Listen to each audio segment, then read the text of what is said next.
Madam President, you have a quorum. Thank you, everyone, for being here. Let's call the meeting to order of the Peralta Community College District.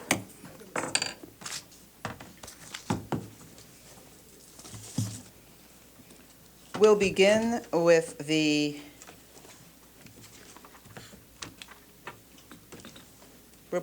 report of action taken in closed session. Trustee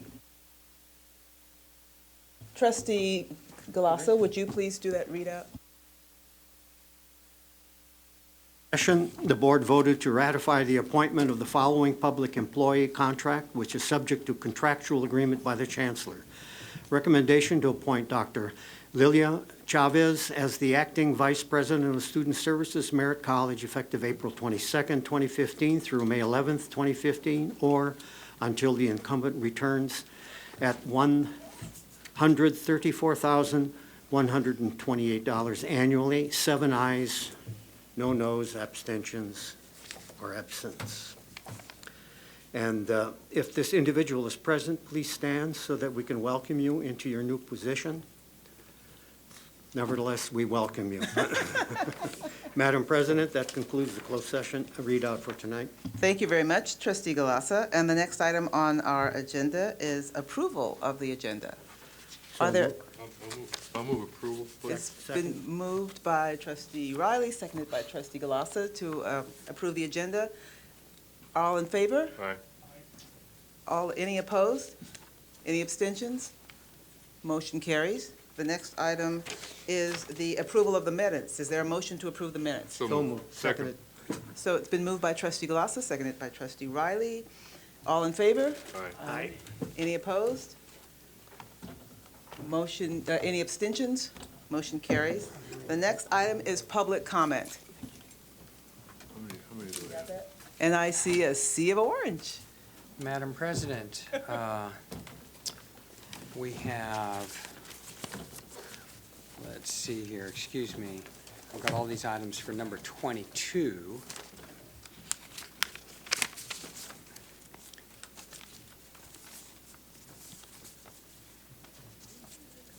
Okay, I'm just going to start calling names on open comments. Let's get 2 minutes.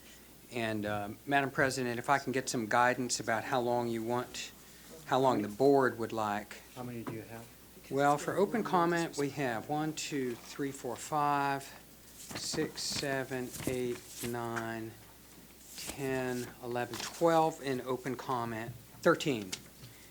So, Madam President, how long? A minute and a half. A minute and a half. A minute and a half.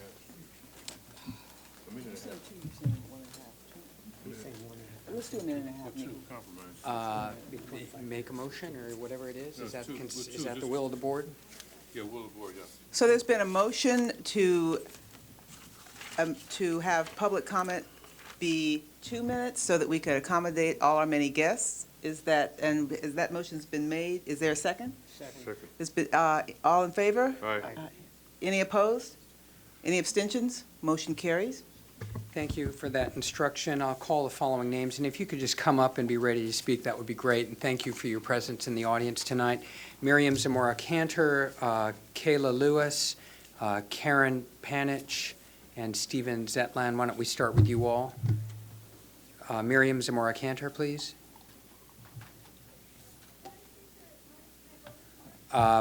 Sure, I'm perfectly happy. Matt's name is probably in here right here. Okay. Matt Goldstein. Your name has I been believe called. that Miriam Zamora-Cantor and Kayla Lewis are And sitting Kayla there. Lewis are ceding your Ceding time, their so I time to believe me. then that gives you Yeah. 6 minutes. And we are here in support. So no, do not have Ms. Zamora-Cantor cede her time to me, but Kayla Lewis. Just the order.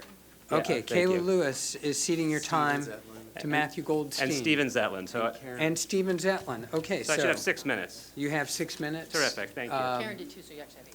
If the board 8. clerk could. So I can stretch it out. Great. Thanks. right. Good evening. I'm Matthew Goldstein. I'm president of the Peralta Federation of Teachers, AFT Local 1603. PFT represents 1,000 full and part-time instructors, counselors, librarians, and nurses, whom I'm here to tell you tonight are growing a bit anxious. So tonight, as you can see, I brought along many of my PFT brothers and sisters and an annoying alarm clock, too. And they've taken time out of their busy schedules to join me in making clear to the board the urgency that faculty now feel about settling the last of the third and final year of our soon-to-expire contract. As I pointed out from this podium back on March 24th, negotiations have been creeping along. Faculty members are justifiably worried that no deal will be reached before the end of the school year. And as I said last month, any delays now would almost certainly mean that we'd still be working on closing out the 2014-15 year at the start of the 2015-16 year. And there's really no reason for the district to put off making an agreement any longer. The last board meeting featured a budget workshop, you'll recall, at which the most rosy assessments of Peralta's financial health were more than confirmed. The district's in its strongest financial shape in years. And there's really no credible reason for the district not to wrap things up right away. Delays are costly to the faculty, and they're costly to the peace of the district. All the more so given the district's uncertain accreditation future and coming changes in the chancellor's office. As I make the case for fair treatment and reasonable consideration of faculty, full and part-time alike, it's crucial to remember that faculty have the most face-to-face contact with students. It's in those personal interactions with faculty that students are inspired to grow, to learn, and to pursue their goals. Treating faculty fairly and respectfully is a fundamental part of creating an environment in which faculty can do their best work, feel supported, and create an atmosphere conducive to real student success. Yeah. Now I'd like to review some salient details about the district budget and faculty's contributions to the overall health of the district over the last several years. Audited budget reports from the last 4 years show the reserve was 7% in 2010-11, 11% in 11-12, 13% in 12-13, and 14% in 13-14. At the April 14th board budget workshop, interim CFO Susan Rinne shared district projections that the reserve would hit $21 million, or 16.3% next year. So by next year's, Peralta's reserve will be more than three times the state requirement. Further, audited budget reports show that the district has understated projected revenues by $8 million over those last 4 years. That is, actual audited numbers demonstrate that the district has consistently lowballed the income it gets, even as employee salaries have continued to wither under inflation. Bear in mind, too, the district has received, in addition to Prop 30 monies, millions from the Measure B parcel tax, COLA dollars, and funding for equity and student success. Growth money is also on the table for the first time in years. Faculty worked long and hard to pass Prop 30 and Measure B. They walked precincts, they phone banked, and they supported the campaigns generously. The faculty have also made major sacrifices over the years to keep the district solvent and to make sure that we got through the most difficult passages of the financial crisis. They forewent raises, they tolerated deteriorating. Listen to Bob. This is 4 board members talking to each other. That's okay. So they gave up raises, they tolerated deteriorating working conditions to make sure that the colleges could continue to serve students. Now that the financial picture has brightened dramatically, it's time for faculty to be made whole. Let me add that many districts in the Bay 10 have already given their faculty significant increases this year. San Mateo faculty got 3.7%, San Jose Evergreen got 4.3%, College of Marin faculty got 4%, Foothill De Anza faculty got 2.5% across the board, and an additional 7.5% for part-timers. Peralta must keep pace with neighboring districts if it's going to compete for top faculty. PFT fervently hopes that we can get something worked out at the next negotiation session, which is scheduled for 9:30 tomorrow morning, right here. So we'll be back here. I think we brought cots for the troops for tonight.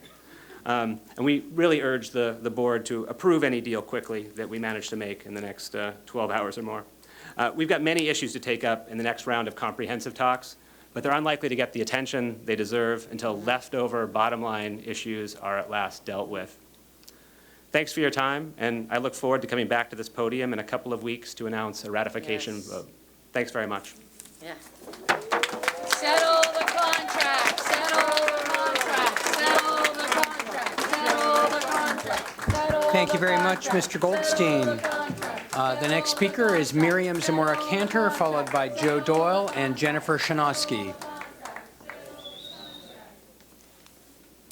Good evening, Chancellor and members of the board, administrators. Good evening.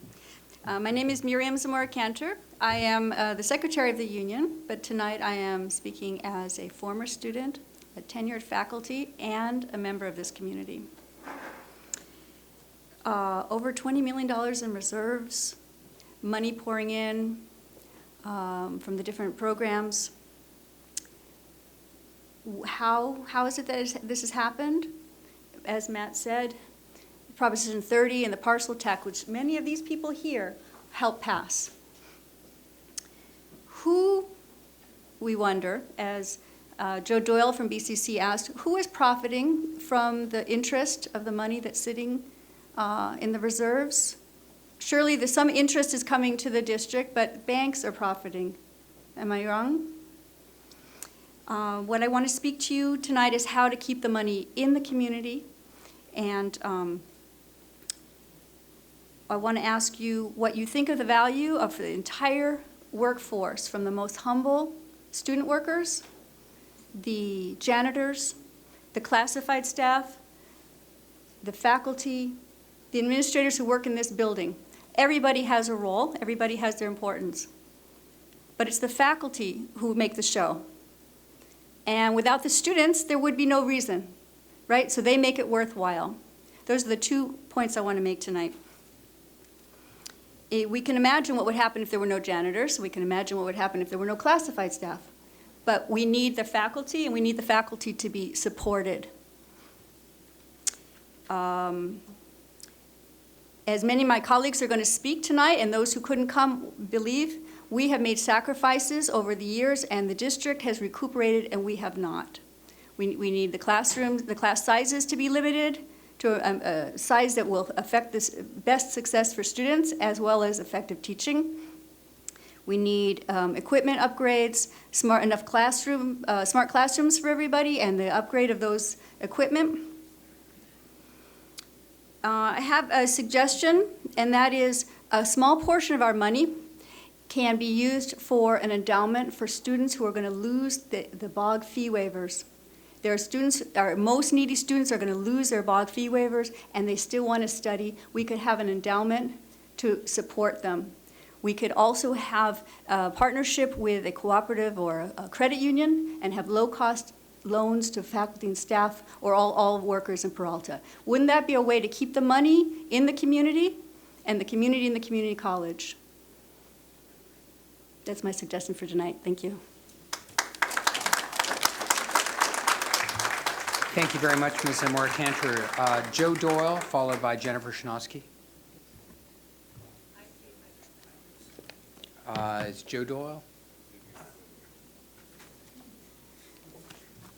And Ms. Shanoski, are you ceding your time to Mr. Doyle? Or you just don't want to speak? Thank you. I actually wasn't planning to speak tonight. I was going to cede my time to Jennifer if she needed it. Jennifer, did you need it?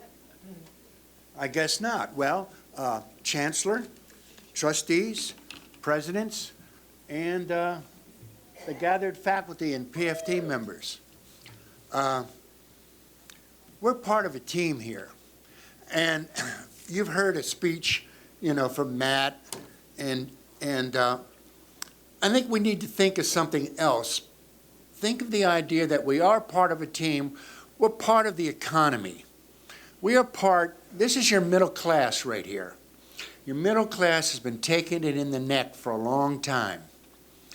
And here's your chance to step up. The money you pay the faculty goes directly into the community to buy the goods and services that are available here in the community and helping to elevate the overall economy of the East Bay. So it's not just faculty asking for more pay. It's asking Peralta to do its job to help restore the middle class and help the economy of the East Bay. Thank you very much. Thank you very much, Mr. Doyle. Cynthia Mojavier, followed by Matthew Hubbard and Peter Brown.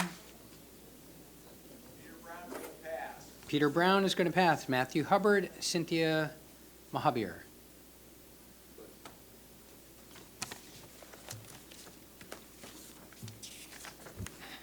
Good evening, trustees and chancellor and everyone else who's present here.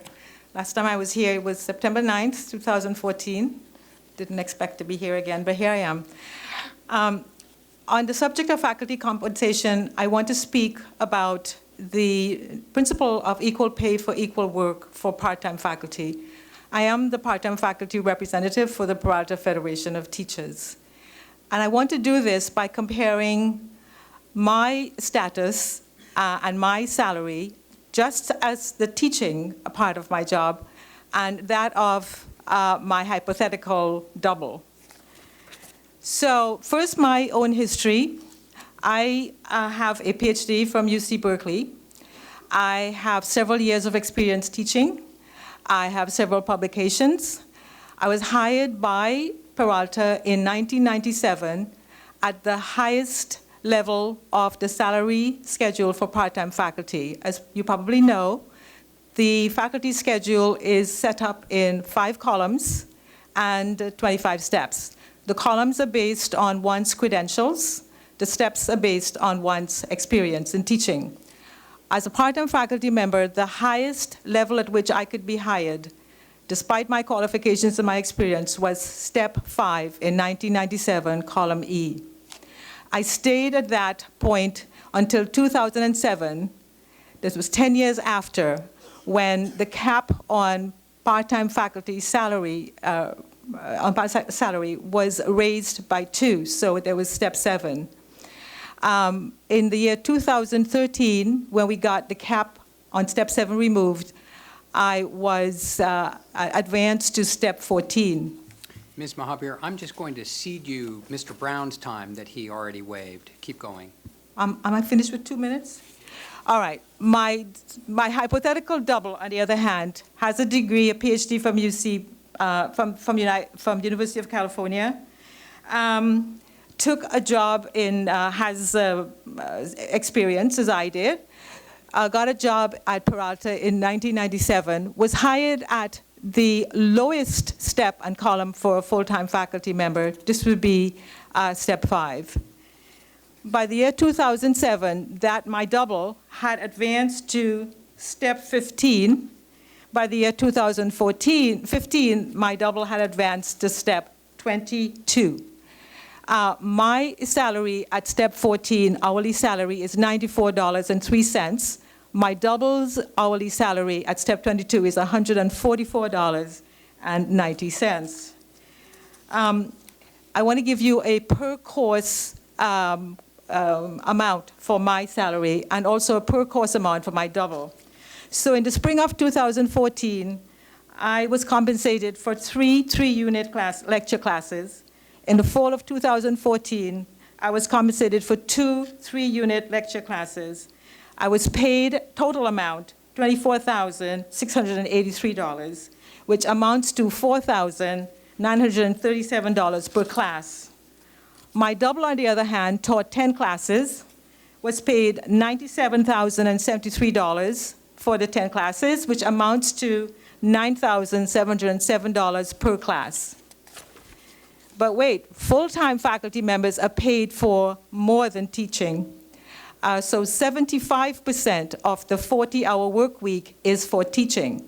15 of those hours are for classes, 15 for prep time. That's 30 hours. So that amounts to 75% of the work, the total work hours for the week. So if we were to calculate 75% of a full-time faculty member's salary, that would amount to $7,280 per course.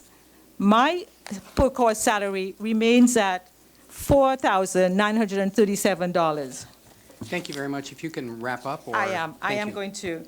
So I make much less than my counterpart with the same qualifications, teaching the same course, and with perhaps far more experience. I think that what I want to invoke here is the principle of equal pay for equal work. I think that part-time faculty members in the district should be paid a full 75% for the teaching duties that part-time faculty members are responsible for. This is important for the benefit of students. It's important for the dignity and the respect of the faculty as a whole. Thank you. Thank you very much, Ms. Mohabir. The next speaker is Matthew Hubbard, followed by Anna Roy. I'd like to thank the board for listening. I lost my job last year. I've gotten it back. I lost several $1,000s. I make about $40,000 a year. The people who took the money from me make somewhere between 2 and 5 times that. I understand their position. I understand what they read in the contract. There's another rule that I didn't see anyone follow, and that's the golden rule. Would they like done to them what was done to me? You lose your job. You're told you have no right for a grievance. You have no way of getting it back. And then when I get it back, Fred Burgoyne, who sat in classes with me at Cal State Hayward, resigned in disgust that I got my job back. This is the disrespect that adjuncts work under. It hurts. We really do need to be shown some more than we got. Mike Orkin said it was nice to see me smile. Well, this is how I really feel. Thank you. Thank you very much, Mr. Hubbard. Anna Roy, and then Karen Penich. Anna Roy? Okay, Karen Penich. Okay, and was there an Anna Roy? Okay, thank you very much. Let's see. I'm going to mess this name up, and I'm sorry about that. It's, actually, Madam President, that is all we have for public comment. The rest are for specific agenda items. Thank you very much, Trustee Gonzalez-Yuen, and thank you very much for our participants, our public I'm comment. sorry. I made a mistake, Madam President, and Trustee Oliver has helped me understand that mistake. We've got 2 others, and one is Pichmolita Mean, and then Jimmy Tien, and I just misread the sheet. Are they here? Great. Step forward to the podium. We'd love to hear your comments. And excuse me if I got your name wrong. It's Pichmolita Me. Yep, that sounds right. Okay, great. I'm a student at Laney. I'm just here on behalf of the APAS program, and I would like to give my opinion on the APAS program. I was first introduced to the APAS program from a previous Laney alumni, my older sister Chantra Tham. She introduced me to this program about a year ago, and I just wanted to say that I believe it's a really great program, especially for a student like me. We have great counselors who help me figure out my career plans and what courses I need to take each semester, as well as the free books provided for the provided classes under the program. And they also have college tours for many of the students under the program. I've gone to the UC Davis College Tour and the SF State College Tour, as well as the East Bay College Tour. And they just provide a lot of information for students who plan to transfer under the program, as well as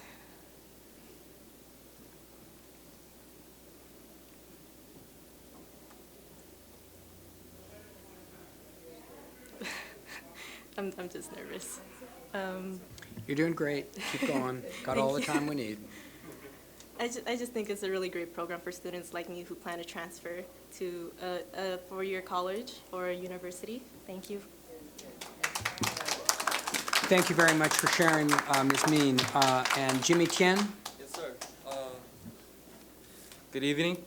My name is Jimmy, and I'm a student at Laney. This is actually my first year.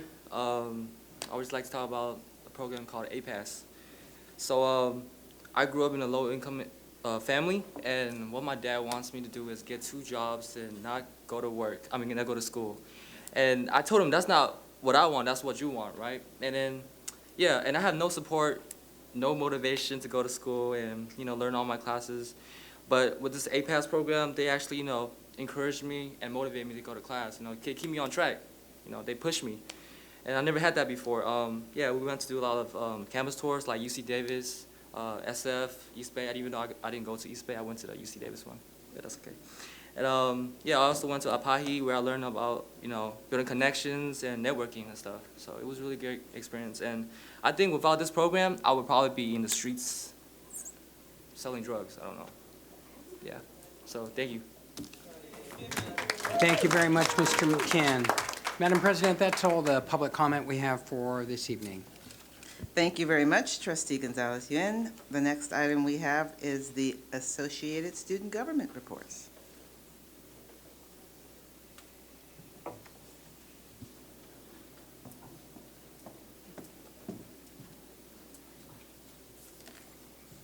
All right. Hello and good evening, everyone. My name is Malik Banks, and I'm a Senator of Community Building with the Associated Students of Berkeley City College. I'm here today to report on the Associated Students of Berkeley City College. So during the past couple of weeks, ASBCC has really been focusing their efforts on implementing training and establishing institutional memory for those who were elected in the last and during this campaign period. Speaking of elections, BCC had a very successful election period in the last couple of weeks. They resulted in a runoff election between two presidential candidates, Brianna Rogers and Lorenzo Lewis. Looking forward, ASBCC is sending 5 members of the council to SSCCC to represent Berkeley City College. All that being said, the council is looking forward to a successful 2015-2016 year. Thank you.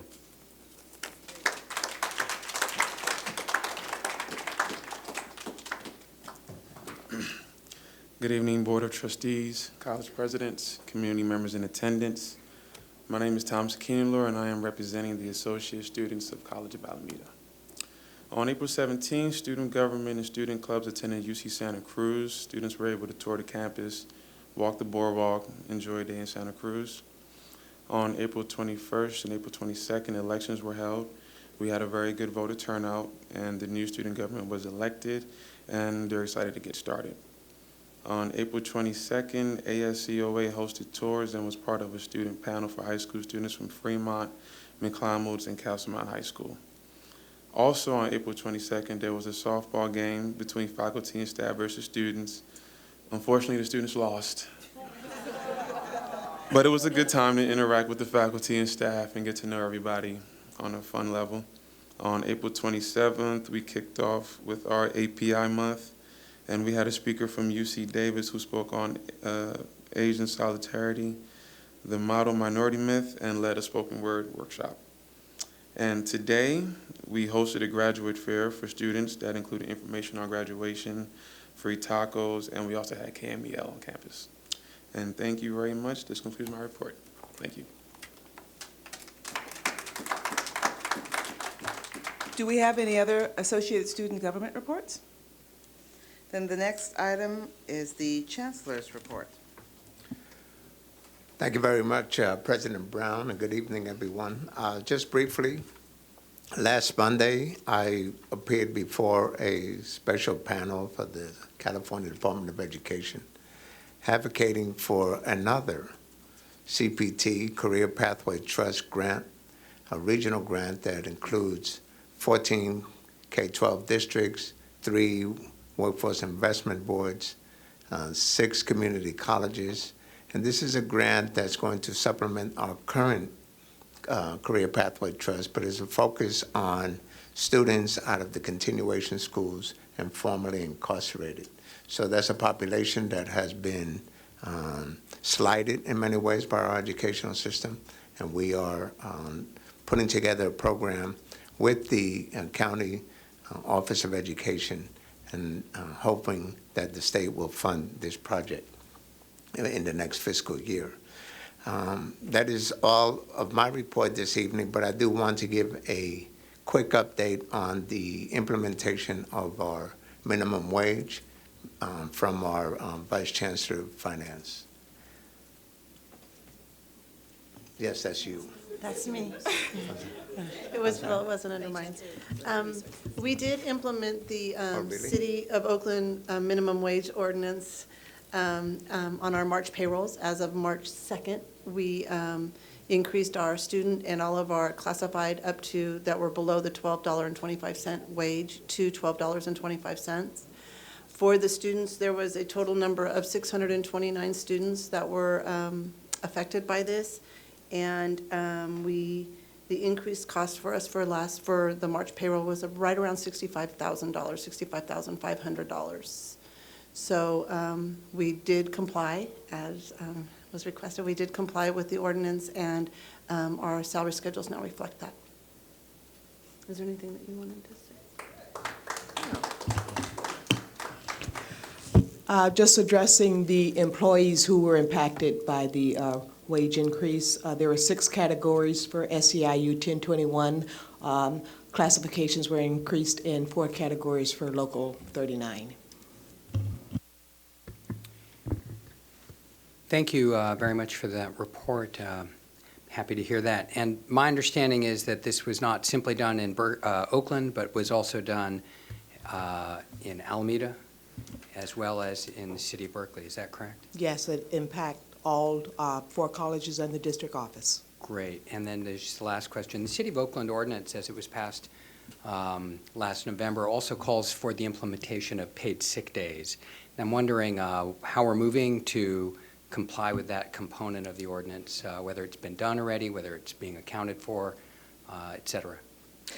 We have implemented that, and it also covers student workers as well as employees. Our Director of Human Resources, Nikki Washington, and the HR office, we conducted a number of workshops for managers and employees. So we're on board with implementing that as well. Well, I'm pretty, just, point of personal privilege. I've been working on this issue for a few years, and I'm pretty thrilled about it, and I bet you about 600 or 700 student employees are pretty thrilled as well. So congratulations to us, and thank you for the staff for making that transition so smooth. So, President Brown, that concludes our reports for this evening. The next item on our agenda is the Board of Trustee reports. We'll start with Trustee Bonilla. Good evening, everyone. So last month, well, a few weeks ago, unfortunately, I was sick and missed the board meeting, but I was diligent and watched it on TV, so that was good. But I had a really nice opportunity last month to attend the horticulture event at Merritt College, which was hosted by the horticulture department and Molly Sealand. It was a very, very well-attended event. In addition to receiving a tour of the grounds, which I learned has a very rich history in the reforestation of the redwood trees. There are beautiful native plants and serene views up there. It's absolutely amazing, especially at 7:45 in the morning, which is when I was summoned to be there. The horticulture event focused on various career paths with presentations from the East Bay Regional Park District, who discussed their park ranger apprenticeship program. I was happy to learn that they take on about 30 new park rangers every year. And it's pretty amazing. And the rangers focus on environmental restoration throughout the East Bay. Other career paths, and I was very impressed to learn that professional tree management focuses on not only arboriculture, disease control, tree mapping, but they also have career pathways as estimators and production managers. It was really quite impressive, and they also have an apprenticeship program for tree climbers. Who would have known? So overall, the horticulture program was really just an integral part of preserving, for me, nature's gift in our beautiful Bay Area. And I'm truly thankful for Molly Sealand as I seen her running around that morning and making sure that everything was in place. So I thank her for that. And one last item, I also attended an immigration forum that was hosted by the City of Oakland and Alameda County. I was also pleased to learn at this particular forum that the City of Oakland identification card, which is crucial to the undocumented members of our community plays a critical role as Peralta recognizes those cards in the enrollment process. So kudos to us for that and to the community for hopefully for using it. And it was overall a good event. So thank you. That's the end of my report. Trustee Handy? Again, last week was a very busy week, but a very pleasant one. Starting out with going to City Hall to watch a proclamation being given in honor of Sandra Andrews, who has been the aide to Congresswoman Lee for all of these years and really did retire. We're still in shock. We didn't believe she was going to do it. Sandra Andrews has been instrumental in getting our students to the Capitol, Senate buildings. When we go to Washington for the Congressional Black Caucus, she has made the experience incredible for our students, and she continues to work on projects, and we will see her around. But at that same time, I looked up and I saw one of our alumni students walking in the door, Shamari Carter, who had gone with us to Washington, D.C., has since graduated, has traveled all over the world, and was visiting. So we were able to set a date to come to the EcoFest at Laney College on Thursday and walk through there. And at that time, I ran into another young man who had asked me for a referral, and as we're talking on the telephone, he's saying, "Are you at Laney?" Because I'm at Laney. And so being able to walk around with these students who have graduated from our program, some of them are now fathers who are looking for other jobs, it just really made my heart feel great. And they said they had graduated from the culinary arts program and had started the garden and were just amazed to see how much it had all grown. So seeing it through their eyes, to seeing how this festival had grown to be something so incredible, I tell you, it was an amazing day.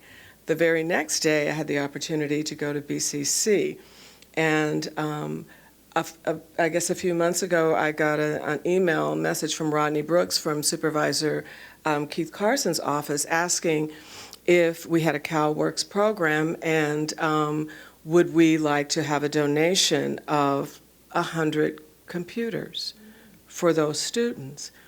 And I was shocked, but talking to Dr. Budd, we were able to make the phone calls and the arrangements happen really quickly. Well, this Thursday, along with the person Benito Delgado Olson, who's the executive director of K through College, and he also invited guests from the governor's office and from the Assemblymember Tony Thurman's office. We were all there to see the CalWorks students each being given a refurbished computer, a laptop computer, and a bag to carry it in. And this project is something where they're being refurbished. I'm not sure if it was by inmates that are refurbishing the computers. They're looking at now equipment that the state may be giving away, and the next target is to go after corporate offices.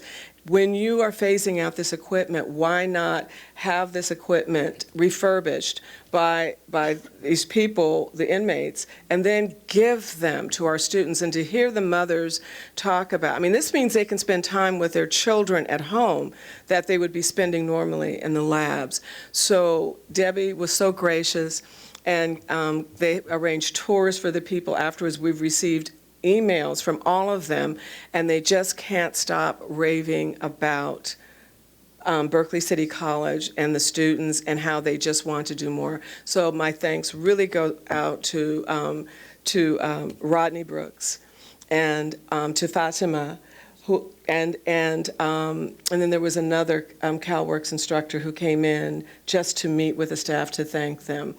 I don't remember her last name, but anyway, it's just an amazing week for Peralta. Thank you.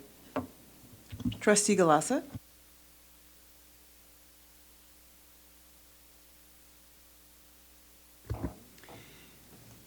Thank you very much. Boy, those were inspirational reports from my colleagues. Thank you very much. And thank you for representing the board at these great institutions.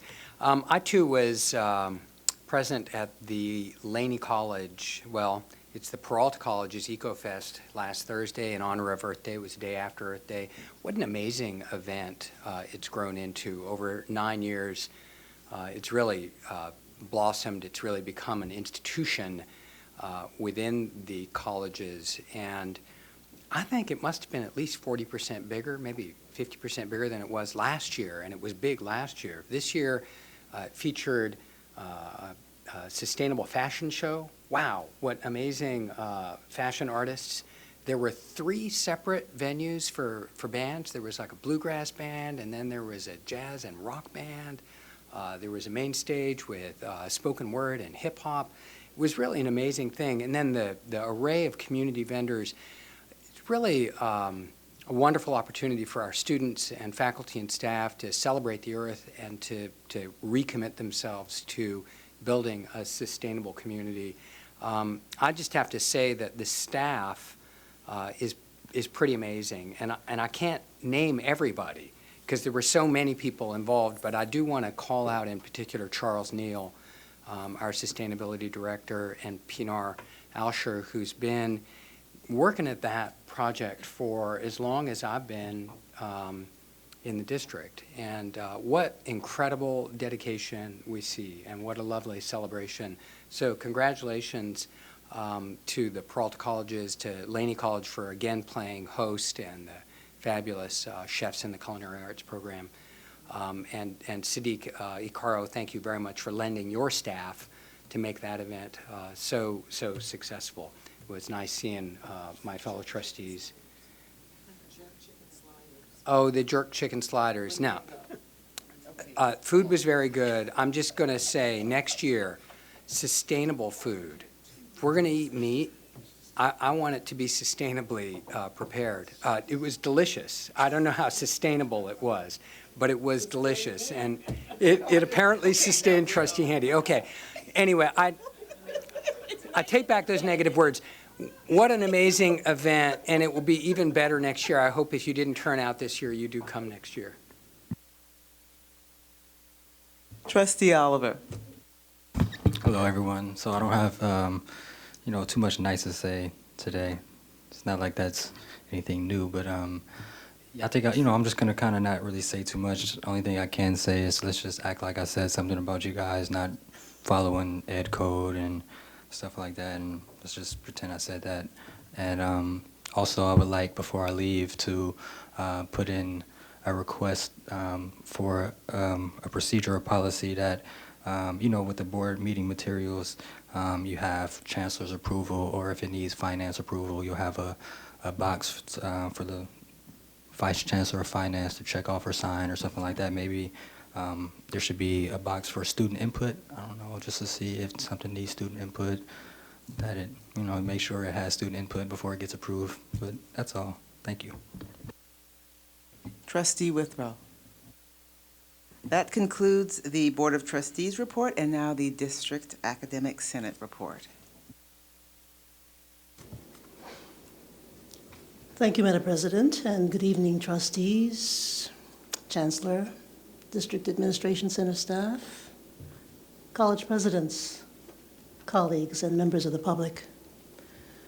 Before I begin the DAS report, I want to say how thrilled I am to hear the portion of Trustee Handy's report about getting laptop computers for BCC and ultimately all Peralta students. I know you did. Accomplishing this is something that several of us have been advocating for at least 10 years, to my knowledge. It is encouraging, very encouraging, to hear talk of a viable approach for getting that to happen. Thank you. Tonight's District Academic Senate report is regarding a matter of grave importance that is also deeply significant to every Peralta employee. So I'm hopeful that some of you will give it even more attention than you otherwise might. The importance of this message goes to the heart and soul of what we claim to be committed to, that being student success. First, a brief context for these remarks. About 10 days ago, I was in dialogue with Peralta Federation of Teachers President Matthew Goldstein, sharing ideas on what really matters, from my perspective, about the faculty contract and the unlikelihood that what really matters will ever be addressed. Earlier in tonight's meeting, you heard my part-time colleagues express during public comments that what matters most to them is coming to a contractual agreement with the district about their salary concerns. While I am completely supportive of wage equity for part-timers, one issue that really matters to me as a full-time faculty member, and probably to all the full-time faculty members that I represent in this capacity as DAS president, is the need to increase the number of full-time faculty. This need has been widely and frequently documented, lobbied for, and written about for more than 20 years. It is supported by the CEO Board of the Community College League of California, the Academic Senate for California Community Colleges, and the California Federation of Teachers. It was codified in 1988 without any system for ensuring that the objective is met when then-Governor Duke Majian signed AB 1725 into law. AB 1725, quote, sought to increase the number of full-time community college faculty with the ultimate goal of ensuring 75% of all instruction to be delivered by full-time faculty, end quote. What might surprise you and those who are viewing this meeting is that since 1988, quote, the percentage of instruction delivered by full-time faculty has actually decreased. And the most recent data shows that only approximately 56% of instruction in California community colleges is delivered by full-time faculty. This decrease has disproportionately affected community colleges like ours, serving large numbers of first-generation college students, low-income and/or underrepresented groups. And I'm quoting from a document that was distributed by State Senator Dr. Richard Pan, 6th District. This is largely due to the lack of an effective mechanism within AB 1725 to mandate an increase in the percentage of courses taught by full-time faculty. Senator Pan has recently proposed Senate Bill 373 to, quote, increase community college full-time faculty. That's it. As a way to put some teeth into that more than 2 decades old law. The fact sheet distributed by his office contains a compelling, data-informed rationale for why he made this proposal to the California legislature. That rationale is essentially unassailable. Imagine our astonishment then to discover, via an email communication to the PFT president from a representative of the California Federation of Teachers, that the Peralta Community College District is one of 7 districts in California that signed onto a letter from our publicly funded lobbyists, the McCollum Group, opposing SB 373. Even more astonishing is discovering that no one among the administrators queried had any knowledge of that letter or from where it originated. Inquiring minds want to know, how is it that the Peralta Community College District can oppose legislation that is intended to benefit students, that is intended to improve student success, and that is intended to limit our reliance on part-time faculty, which is already at an all-time high of more than 2 to 1 for each full-time faculty member? At the last District Academic Senate meeting on April 21st, the Senate directed me to bring this matter to your attention. It also directed me to bring a related matter to your attention, that being the district's intention to hire 25 new and much-needed faculty specifically in order to meet the state's faculty obligation number, or FON, for a district that serves the number of students we are allocated. Excuse me. In order to accomplish that intention, it appears that our Human Resources Office is in dire need of additional staff support. We are well aware that it will be at best challenging and stressful, and more practically speaking, probably impossible, for Peralta to hire 25 new faculty members for academic year 2015-16 without additional staff support to process all the paperwork, establish and monitor the progress of 25 new screening committees, and ensure via the District Academic Senate that all potential candidates meet the minimum qualifications expected of faculty members in California community colleges. This requires immediate attention. Last Friday, when I brought this to the attention of the Planning and Budgeting Council, the ultimate shared governance body responsible for making recommendations to the Chancellor, my colleague, Dr. Bill Love, asked what I wanted to have done with this information. My response was swift and simple. We want that letter from the McCallum Group in our name to be revoked and replaced with a letter supporting SB 373. If time allowed, I would give you a recent, specific example from my experience just earlier today of why having more full-time faculty is a critical need. Perhaps I will have an opportunity to share that information at another time. For now, in response to my response to Dr. Love's, or rather in addition to my response to Dr. Love's question about what we wanted, I will add two more asks of you, the Peralta Board of Trustees. We want to know who in Peralta was responsible for this egregious assault on student success, and we want your assurances that someone will be held accountable for ensuring that Peralta's record of opposition to SB 373 is reversed. That concludes my report for tonight. Thank you for receiving it. Thank you, Dr. Van Putten. And your comments are well taken, and we will consult with the Chancellor regarding that issue. The next item on the agenda is the presentations, the enrollment management overview. So I'd like to introduce. I'm sorry. I was just asked by the board clerk to do the public hearing now.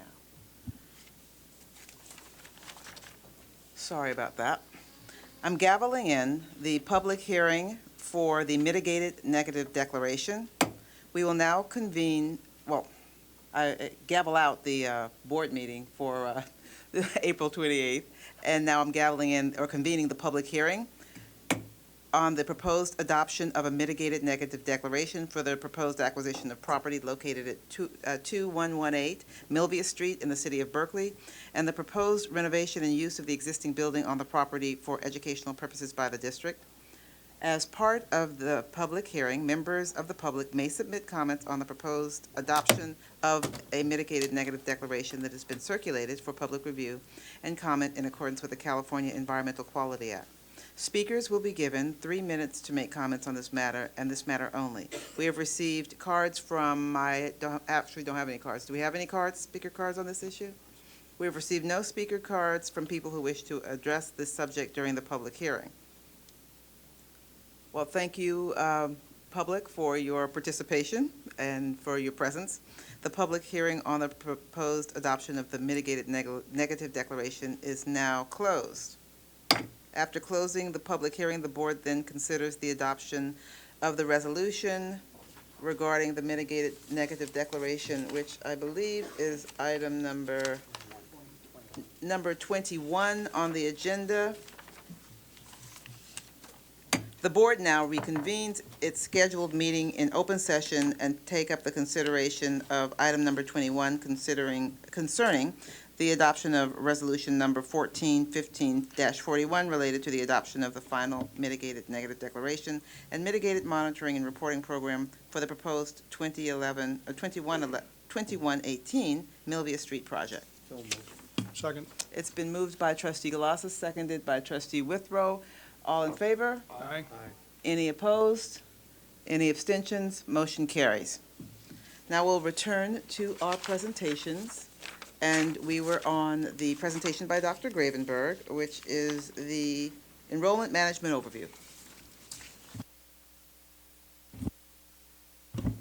Thank you, Board President Brown, trustees, Chancellor Ortiz, college presidents, members of the public, district staff. At our last meeting, the budget workshop, you'd asked a number of questions regarding our enrollment. And so Dr. Orkin and I have a short presentation tonight to kind of address some of those concerns. Dr. Orkin will have a general presentation on some of the enrollment numbers, our projections for the future. And then I will sum up in terms of some of our enrollment management strategies that we're going to be putting into place. So Dr. Orkin. Good evening, board members, colleagues, community. So in your in the Board of Trustees Dropbox is a PowerPoint called enrollment data. I could either go up and give the PowerPoint as a presentation or just discuss it from my desk. It's up to you. The public, if you wouldn't mind doing the PowerPoint. Not a problem.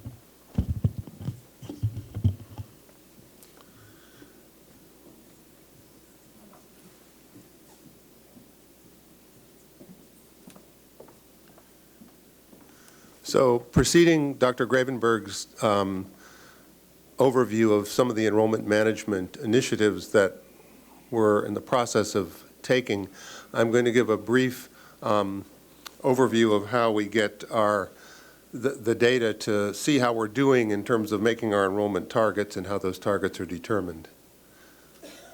So from our BI tool, we get data from PeopleSoft, which goes into a data warehouse that shows up on the BI tool, which Peralta folks have access to, as dashboards and custom reports, which then get downloaded to websites, documents, and are made into other reports and processed by people for doing various things, such as enrollment management.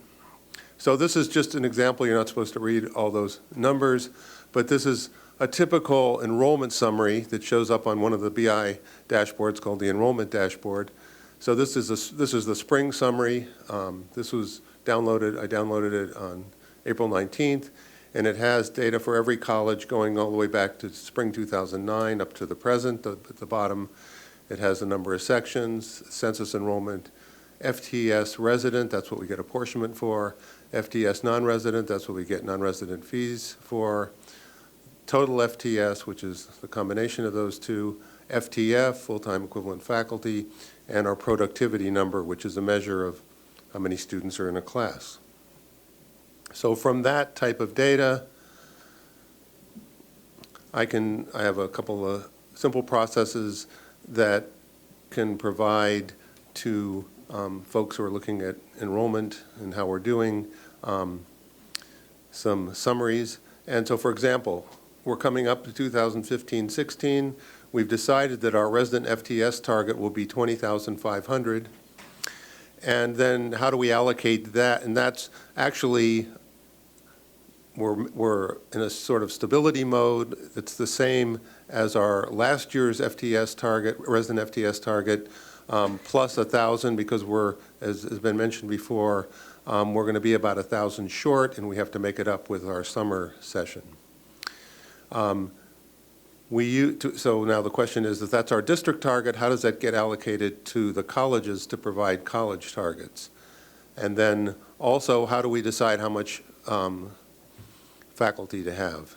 So we use the BAM model to get 3-year averages for allocations. So for example, there's a non-resident FTS BAM 3-year average of about 6.9%. It's actually a little higher now, but that means roughly 7% of our students are non-resident over the last 3 years. So from that, we can get our total FTS target, which means resident and non-resident, and that's about 22,000, starting with the 20,500. Our productivity target has been 17.5, which roughly means productivity. Our measure of productivity is roughly half enrollment size. So that means an average, not every class, an average of about 35 students per class. So that number has been used for years here and elsewhere, and it can be modified as needed. Some classes, of course, are much smaller, some are much larger. And the way that number is determined roughly is for both academic and financial reasons, because you want to have a small number of students per class for academic reasons, and then we have to see how much faculty we can afford. Okay, so to allocate that overall target to the colleges, we have the 3-year averages, and so this comes from another BI tool enrollment report, namely the academic year, so we can look at that and get the average over 3 years. And so the yellow row there and the spreadsheet segment shows our 2015-16 resident FTS target allocated to the colleges, and that's based on the percentage using the 3-year average of those 3-year averages above on the spreadsheet. And so that allocates, so that gives a target to each campus. And below that, we can do a similar thing for total FTES. And the reason we want total FTS is if we want to use productivity to decide how much faculty, and this is not about full-time or part-time faculty, this is just about how many faculty we need to teach that many students at a rate that we can afford. So we can get that FTF allocation, which is sort of the blue shaded row, second from the bottom, by looking at the total FTS target and dividing by our productivity. Okay, so that gives the yearly targets. And then, of course, we have 3 terms to deal with, and so it's helpful to break that down by term and to have targets or goals for each term, summer, fall, and spring. And so based on past last year, and it's been pretty stable, we've had about 11% in the summer, 44% in the fall, and 45% in the spring. So using that, we can further break down the targets by term. And so this sheet shows the summer projections based on those numbers also. So we get a summer resident FTS target based on the 11% number for each college. And then based on 17.5 productivity, we can get an FTF target. But then we have below that how much the actual FTF is, so how many faculty are being hired. Again, this is not distinguishing between full-time or part-time, it's just full-time equivalent faculty, to see how close that is to the actual FTF target based on our projections. And so a couple colleges you can see are a little below. One of them, Merit, is almost exactly on the number, 28 versus 29. And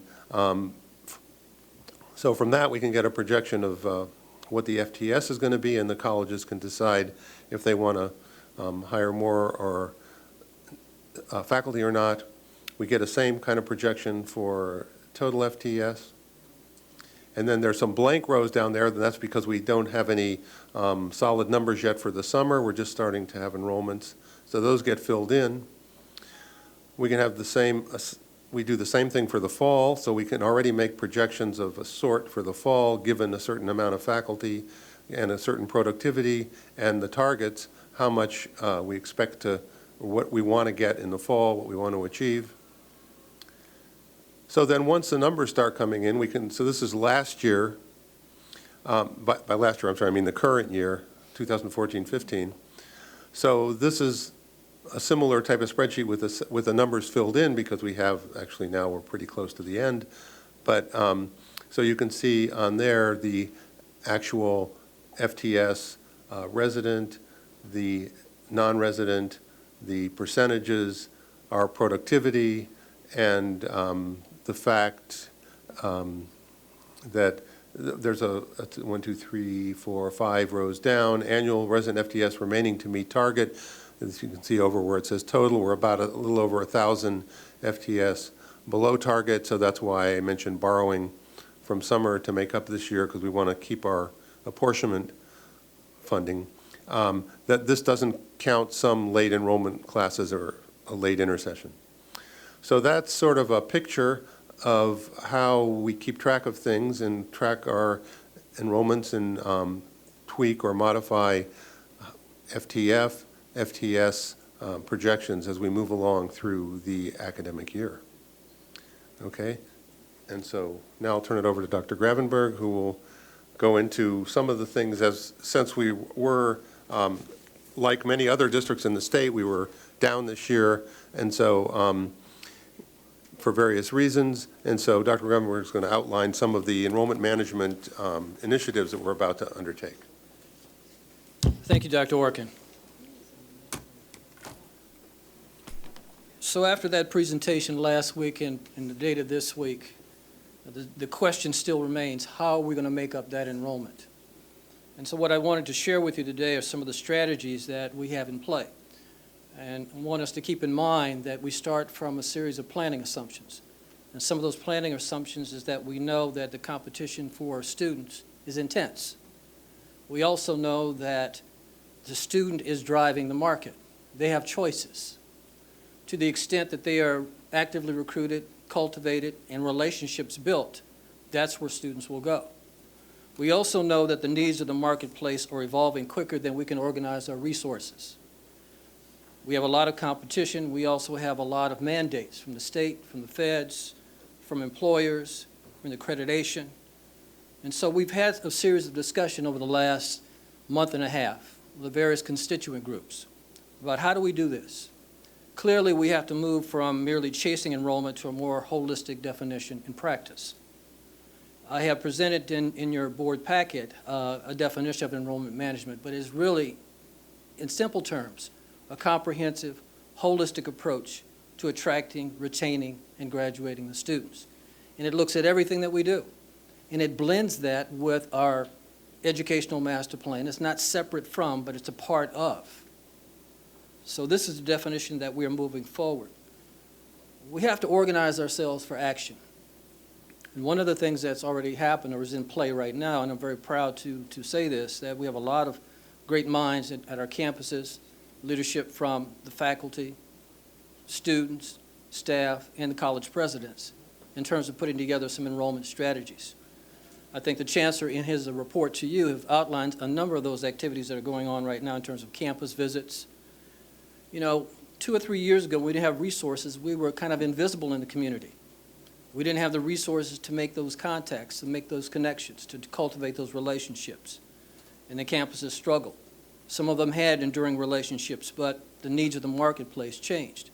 So now we're getting those resources, and we're starting to reinvigorate ourselves. There's a district-wide effort that for the 8,300 students that are graduating from the local high schools, they'll be contacted by our office. They'll be receiving a letter from the Chancellor inviting them to apply to our colleges. There's also a plethora of publications that the colleges have developed in working with Jeff's office, billboards. But those things in and of themselves are only just the average start. And if we're going to get to the next level, we cannot be average anymore. To that end, there are also some things that I wanted to share with you that we've been working on that are about to come to fruition. I want to compliment Associate Vice Chancellor Adela, Associate Vice Chancellor Calvin, for their efforts in terms of admissions and records and financial aid and IT, and working with our faculty and staff in our colleges to come up with some really, I think, going to be some groundbreaking strategies to really increase our enrollment, but more importantly, to graduate students. Some of these include early alert. We're having some very substantive discussions with faculty in terms of the design of that particular tool. We are also we've had some conversations briefly with the District Academic Senate, and we want to move forward on a project for online textbooks. We want to convene a small group of faculty to assist us in that enterprise. That's one of the things that students always tell us in terms of it impedes their progress, not having the textbooks. Mobile applications, I think if you've been reading the news, Google is now saying that your websites have to be mobile friendly, mobile ready. Otherwise, they go down on the chart of search engine optimization, which means we would be invisible if we didn't make those kinds of changes right now. Students wouldn't be able to find us. So we're doing a number of things, including course scheduling software. It's going to make it easier for us and students to get into their classes. But with all of that, we still need to do better. I have shared with you and the Chancellor and everyone else that we have codified about 24 different elements which we believe would constitute an effective enrollment management program. That is the rubric, that is the standard by which we'll measure everything that we do.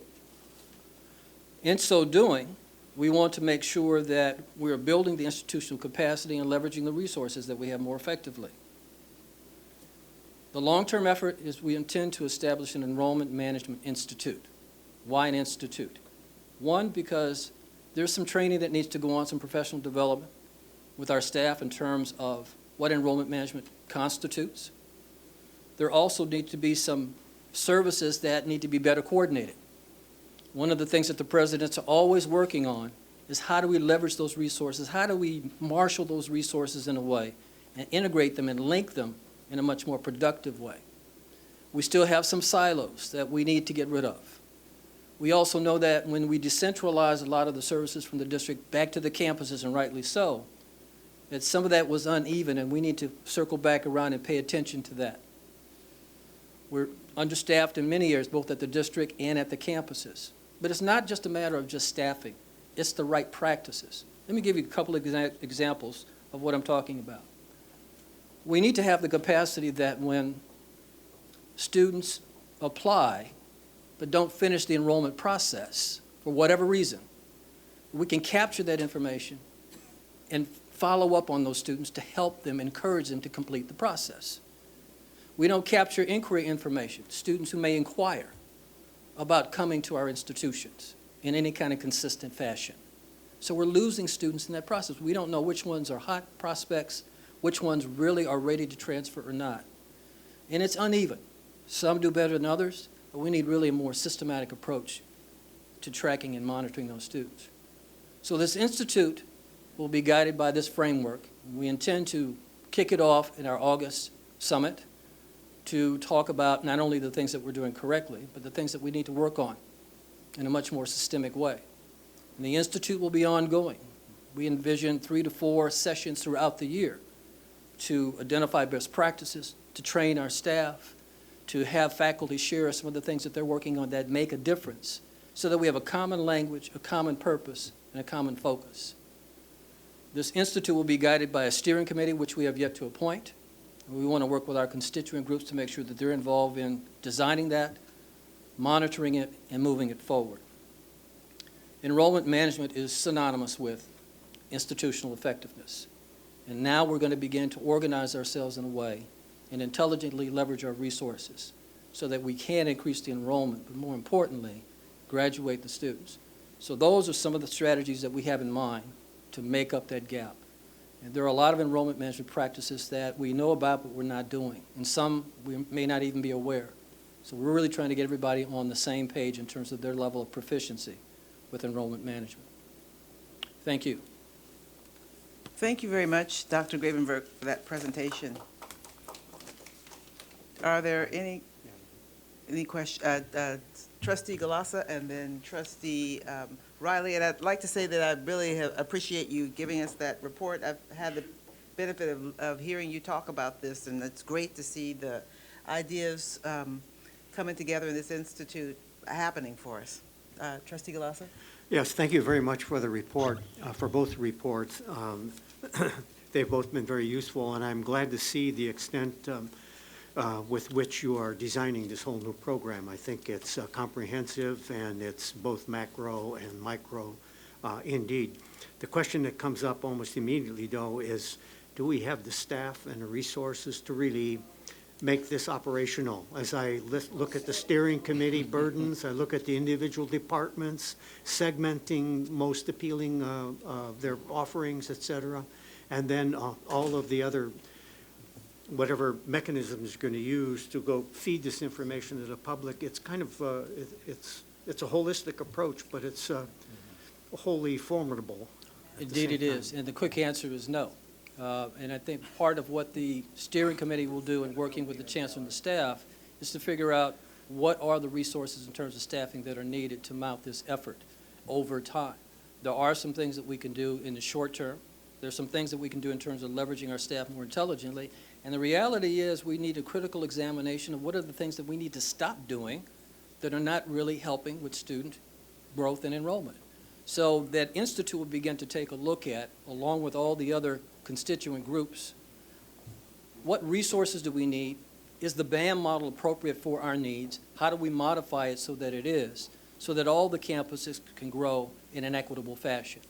But the short answer, we don't have enough staffing, but we have some staff in place that are making moves in the right direction to analyze and assess what those needs are. Thank you. And Trustee Riley and Trustee Bonilla. Thank you, Dr. Gravenberg. Thank you for your report. Thank you. Within your institute, I was the area of retention, Yes. because, you know, we get folks come through the door and then 10 come in and 11 go out. So Right. I don't know if that's part of your retention, or you guys got plans for that, or? Oh, it's central. It's not just about recruiting students, it's keeping the ones that we have. And I think a lot of our faculty will tell you there's certain things that we can be doing right now that would increase that retention, that wouldn't require extra resources in many cases. So we want to replicate those things across the district. But if you can keep the student, that student is going to help you recruit other students. Right, And so that's really central to our plan. all right, thank you. Thank you. Yes, thank you for that report. I have a couple of questions, or just putting out some scenarios in terms of thought process around CPT, career ladders, linked Yes. learning, working directly with the high schools. We know that there are already some strategies that are being developed now. Yes. And how do you see that being incorporated into the institution that you're talking about now? Oh, they're plan. part and parcel. We're having conversations with Dr. Orkin's staff now, and Dr. Orkin, you may want to address some of that, but I've seen their strategic plans, some of their strategies. They're right in line with what we're talking about. It's great that we have these resources, because now we can do the early outreach and the early intervention.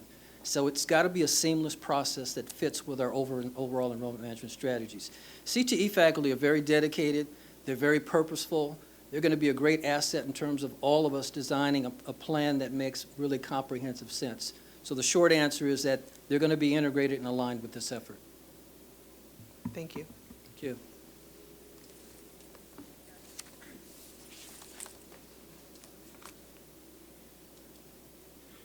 Trustee Gonzalez-Yan.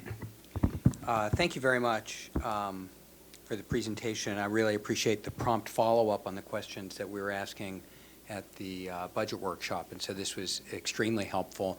I like the level of detail. Two things that I'd just like to, or maybe two or three things I'd like to just raise. One is, we've got this big pot of student success money that we haven't begun to roll out, and it strikes me that the faster we can roll that out, the better. We already have in place on each campus detailed student equity plans. So, people have been at this thinking about it, probably don't need to reinvent. Correct. A lot of those wheels, we just need to fund them. Yes. Probably part of it. To the extent that we can get, we can activate the staff and faculty resources across the board, get that information and sort of engagement at the lowest level we can. I think that's going to probably be our best source. And what I'm seeing is kind of missing in the outline, and maybe I just didn't read it carefully, or maybe I missed it when you were talking about it, but it strikes me that students and peer mentoring are probably one of our most critical sources of student success. I know that at Laney they were bringing the Felly Institute, which is very well known. It's expensive, but very strong. At BCC we've already had Felly trainers and so forth, and they're an amazing source of of ideas that are really well practiced. So. But, coming back to the student engagement in that process, because that's a critical part of the Felly program as well. So I'm excited that you're working on it. The sooner that it gets rolled out and that it gets funded, I think the better. We can't expect people to just do this on top of everything else that they're doing, so that the funding is going to be really critical.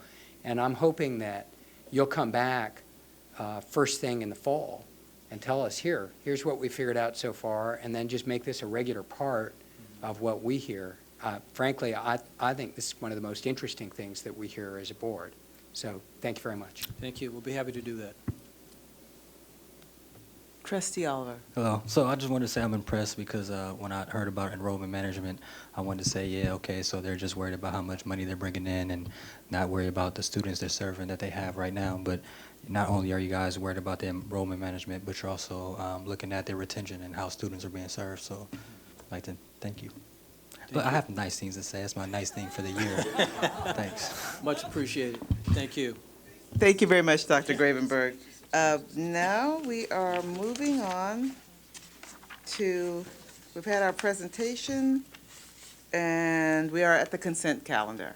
Move approval, Madam Judge. Second. We have had a motion for approval from Trustee Gonzalez-Yuen and a second from Trustee Galassa. All in favor? Aye. Any opposed? Any abstentions? Motion carries. The next item that we have on the agenda is the action calendar. The first item for consideration is item number 18. Consider approval of short-term employment agreement with Dr. Jose M. Ortiz, ED, for the position of Chancellor Emeritus for the Peralta Community College District. Is there approval. There's been a motion and a second. Any discussion? I'll call the question. All in favor? Aye. Any opposed? Any abstentions? Motion carries. The second item is approval of addendum to employment contract between Peralta Community College District and Dr. Eric Gravenberg, Interim Deputy Chancellor. Is there a motion? So moved. It's been moved. It's been moved and seconded. All in By favor? many. All in favor? Aye. Any opposed? Any abstentions? Motion carries. The next item on the action calendar, we have already handled items 20 and 21. The next item is number 22. Consider adoption and approval of resolution number 141542 for the acquisition of property located at 2118 Milvia Street in Berkeley. Move approval. It's been moved and seconded. Is there Madam President, we have five We haven't voted yet. speakers. We've got, we've got five speakers on this item. Do we have any public speakers? Yeah, Yes, five. that's what I was saying here. So I'm going to call some names. If you just come forward, it's Roberto Gonzalez, Maeve Catherine Bergman, Daniel Mao, Rudrani Ghosh, and Aman Williams.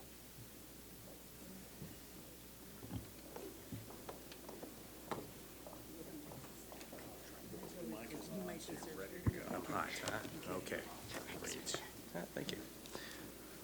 Okay, well, good evening, and I hope I'm not saying all of this in vain because we've already voted on it, but I'm just going to make my spiel anyway. This is my first time here, not to the district, but to a board meeting, and so it actually gives me great honor to be here. My name is Roberto Gonzalez. I am the alternate media technology specialist for Berkeley City College, and I'm also the classified Senate president. I have to say that during my 5 years serving students at Berkeley City College, the overall student growth rate has been a welcome yet overwhelming occurrence at our college. Excluding, for example, the loss of the swim pool program back in 2012, DSPS, where I work, had seen a steady growth of students since we moved into 2050 Center Street. However, our physical space has not kept pace with the growth and has in fact shrunk in some situations. DSPS has lost a full office, and the Office of Alternate Media, where I work, was moved to an office with less square footage in order to accommodate the addition of instructional faculty and counselors. In our DSPS advisory committee that convened last Friday with various members of our community partners and student representatives, we were very pleased to finally announce that our program has been able to significantly update our assistive technology for students with disabilities, thereby replacing equipment from literally the turn of the century or before. as well as extending the breadth of technology that speaks directly to our ongoing initiatives to improve student literacy and equity for our students. You have about one more minute. Thank you. But we are literally out of space and ideas for expansion within our current facility. As you may be aware, most colleges across the state, including Merritt, Laney, and College of Alameda, have dedicated lab space to accommodate the needs for student course offerings in and access to assistive technology, as well as space for extended test accommodations. However, Berkeley City College has not been able to offer the same level of support in these areas as do our sister colleges. Nevertheless, our DSPS equity plan includes, it's actually just our equity plan in general, includes provisions to expand our DSPS program, to equip a student lab with sufficient staffing to not only meet our obligation for compliance with ADA and Section 508, but to exceed those minimum standards in the spirit of our college mission to promote student success, to provide our diverse community with educational Go ahead and please wrap opportunities, up. and to transform lives, indeed. So I like to say that as we are constrained by our single building facility to accommodate our expected FTE growth and at risk of being unable to implement the various initiatives aimed at student success or to their full potential, I am speaking on behalf of Student Services at BCC to urge the board to move forward with the final authorization to purchase the property at 2018 Milvia Street. The location is ideal and fits well within our vision of a student-centered learning community. Thank you very much.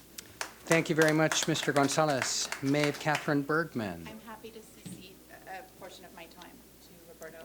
Okay. Thank you and good evening. My name is Maeve Catherine Bergman, and I am the Dean of Special Programs and Grants at Berkeley City College. I am also a Vista Community College alumna and grew up 3 blocks from Berkeley City College in the Berkeley Flatlands. While Berkeley is often recognized for the University of California, incredible employers and businesses, and a history of political activism, as well as socioeconomic affluence, Berkeley also faces significant challenges, as we within the Peralta system community know well. The significant divide between the Hill and Flatlands communities. As with Oakland, in Berkeley, over 40% of those living in downtown Berkeley, between 15 to 20% of those in the Berkeley Flatlands live below the federal poverty level. As gentrification and the cost of living continue to rise in our community, this disparity, which impacts, as we know, health, wealth, and social capital, continues to widen. Accordingly, our BCC students, like those of our sister colleges, face multiple barriers. I know this well. I am the daughter of a foster child. I struggled to raise my sister while my mother worked as a classified AC. I got my first job when I was 15 and worked 40 to 50 hours a week as a college student. My friends suffered the impacts of violence at home and in the streets, including my best friend who was shot in the face during college. It is thanks to Vista Community College that I was able to earn my Bachelor of Science at UC Berkeley. Thankfully, like our sister colleges, Berkeley City College instructional and counseling faculty have created a space for students like myself and my neighbors. They've made incredible interventions to support all students, no matter where they come from. In my time at Laney and at Berkeley City College, I've watched young men and women come to see themselves as students for the first time in their lives. Career changers enter school and find work that transforms their being and their families, and watch students transfer to UC, CSU, and private and state colleges throughout our nation. At BCC, this critical work is done within integrated and contextualized learning communities, from EOPS and CalWorks to persist to college and first-year experience, as well as Spanish medical interpreting and public and human services. I ask you this evening to support our effort to grow the space we have so we can continue to scale these critical wraparound learning communities and services to serve more students, particularly those growing up in the East Bay Flatlands on streets like McGee, like myself. Thank you so much. Thank you very much, Ms. Bergman. Daniel Mao. Good evening. My name is Daniel Mao, and I am the president for the Veterans Club at BCC. I'm here to speak on behalf of our veteran community at BCC because just a year ago we were able to acquire the Veterans Resource Center at BCC, and since we've acquired it, we've been able to tremendously expand our outreach services for the community at BCC College as well as Berkeley City in general. We've been able to connect our veterans at BCC to the community leaders and organizations in the East Bay area and help them, because there are many veterans that are struggling, homelessness as well as other issues that we are dealing with currently. But to have a Veterans Resource Center at BCC, we've been able to create a space where the veterans feel comfortable in coming and sharing their experiences and troubles in transitioning to student life. The Resource Center has allowed this space where not only where the veterans can go to, but the community organizations can reach out to us. And they know where to find us, they know where to come to us and provide these services to us. I speak specifically of Calvet's alumni, Habitat for Humanity, Swords of Plowshares, Havens for Heroes, just to name a few. And these services actually reached out to us because they know now that we have a resource center. But not only that, I have seen firsthand that this resource center has become a place where veterans feel comfortable gathering and sharing their troubles and experiences, and just having people to talk to is really important for us. More and more colleges across the nation are providing veteran centers. There's a push for it to become a statewide requirement for every college campus to have one. We are currently ahead of the curve because we have one already, and for us to lose this South Campus and this Veteran Center would be taking a step backward. But most importantly, please keep in mind that there are many veterans that truly need this space, a space where they have a few familiar faces, a space where they can let their guard down and ask for help and receive it. Thank you. Thank you very much, Mr. Mao. Pardon me? Not yet. Rudrani Ghosh. Good evening, everyone. My name is Rudrani, and I'm a student at Berkeley City College. And I'm here to speak to you with regards to this matter and to bring to you a few of the perspectives from the students at BCC. Due to the brevity of time, I'll try to keep my points short and hope that you would take those into consideration as you make your decision with regards to the Milvia Street property. In my 2 years at Berkeley City College, I've had the opportunity to work at the Office of Student Activities and Campus Life, and I've also had the opportunity to serve as the Vice President of Programs with the Associated Students of Berkeley City College.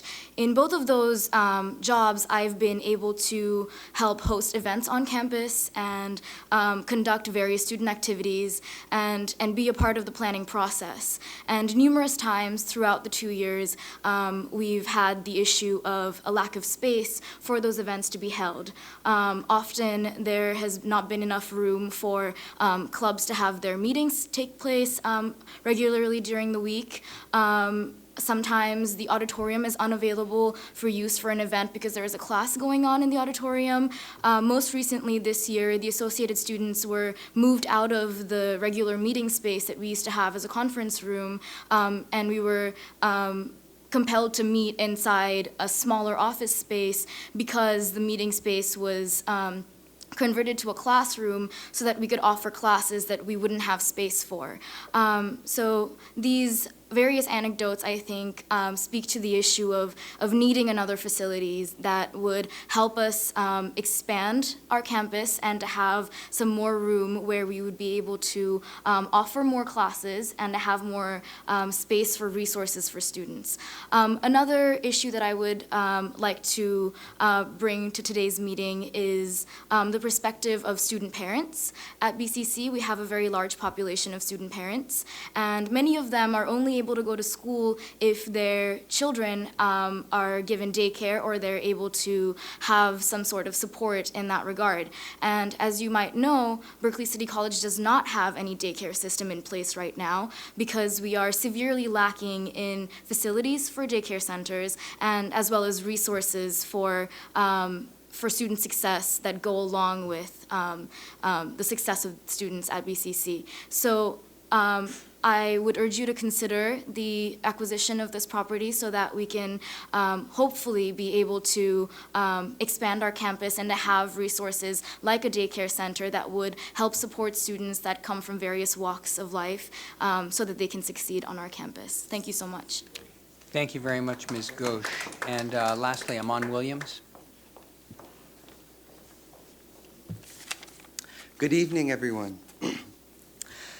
A little bit about my background. I started at Berkeley City College at the age of 14 years old as a concurrently enrolled high school student at Cal Prep, which was a part of an outreach initiative started on the campus to bridge high school students to community college and to get them acclimated with the college-going culture.